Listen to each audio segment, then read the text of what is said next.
Cuba, they teach him how to do both parts of the filling and the wrapping. So all those that he has over there, he did those fillers himself earlier in the day and is now doing the wrapper.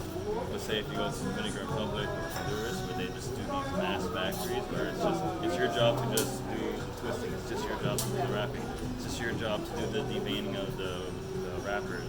They don't know how to do every part, so if they try to come here and get work, it's going to be very hard because since these are all small boutique factories here in America, you need to know how to do everything yourself.